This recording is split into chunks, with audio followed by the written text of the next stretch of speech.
ગોંડલમાં જિગીસા પટેલ પર હુમલો થયો છે। આ હુમલાને લઈને જિગીસા પટેલ એક વ્યક્તિને જવાબદાર ઠેરવી રહ્યા છે। તેનું નામ છે ઋષિરાજસિંહ જાડેજા। ઋષિરાજસિંહ જાડેજા કોણ છે તેની વાત કરીએ। ગોંડલમાં જિગીસા પટેલ આજે જ્યારે ભગવતપરા વિસ્તારમાં આવેલી એક સોસાયટીમાં રોડ અને પાણીના પ્રશ્ને જતા હતા તે દરમિયાન તેમના પર હુમલો થયો છે। આ હુમલા પાછળ જિગીસા પટેલ કહી રહ્યા છે કે ઋષિરાજ જાડેજા એ તેમના ઈશારે મહિલાઓએ તેમના પર હુમલો કર્યો છે। આ ઋષિરાજસિંહ જાડેજાની વાત કરીએ તો તેઓ ગોંડલ નગરપાલિકાના સદસ્ય છે અને કારોબારી સમિતિના પૂર્વ તેઓ ચેરમેન પણ રહી ચૂક્યા છે।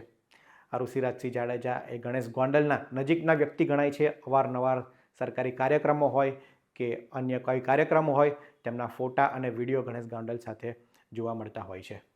ત્યારે આ ઋષિરાજસિંહ જાડેજાને જિગીસા પટેલ ફોન કરે છે અને કહે છે કે તમારા વિસ્તારમાં આ પ્રકારની સમસ્યા છે। ત્યારે ઋષિરાજસિંહ જાડેજા દ્વારા એવું કહેવામાં આવે છે કે હું અત્યારે હાજર નથી। તેના બદલે જિગીસા પટેલ એમ કહે છે કે અન્ય 3 વ્યક્તિઓને આ વિસ્તારમાં મોકલવામાં આવે જેથી આ રોડ અને રસ્તાની સમસ્યા છે પાણીની તે એ રજૂ કરી શકે, પરંતુ આવું નથી બનતું અને તેના બદલામાં કેટલીક મહિલાઓને ત્યાં મોકલવામાં આવે છે અને ઋષિરાજસિંહ જાડેજાના ઈશારે મહિલાઓએ જિગીસા પટેલ પર હુમલો કર્યાનો આરોપ જિગીસા પટેલ લગાવી રહ્યા છે। આ બાદ તેમના ડ્રાઈવરનું પણ નિવેદન સામે આવ્યું છે।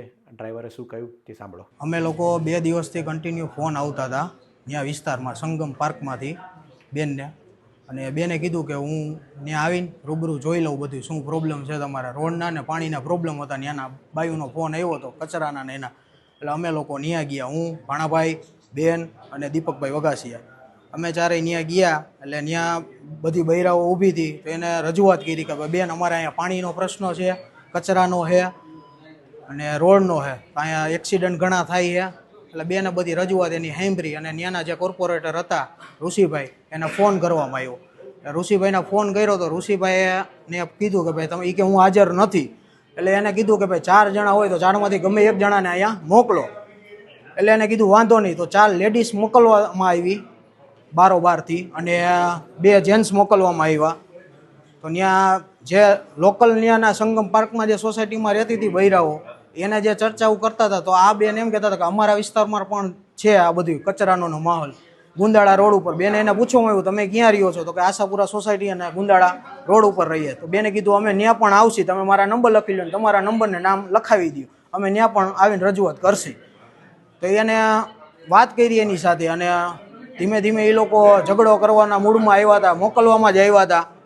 અને અમે ગાડીમાં બેઠા તો એ ગાડીની આગળ આવીને જેમ ફાવે એમ વર્તન કરવા માંડ્યા, ગારો ગલોચ અને પાણો લઈને કાચ ઉપર મારવામાં માંડ્યા અને બેનના માથા ઉપર માર્યા પાણા। આ બધી ત્યાં ઘટના બની। ખૂબ ગંભીર આરોપ જિગીસા પટેલ અને તેમના ડ્રાઈવર ધ્રુવ રાદડિયા દ્વારા લગાડવામાં આવી રહ્યો છે।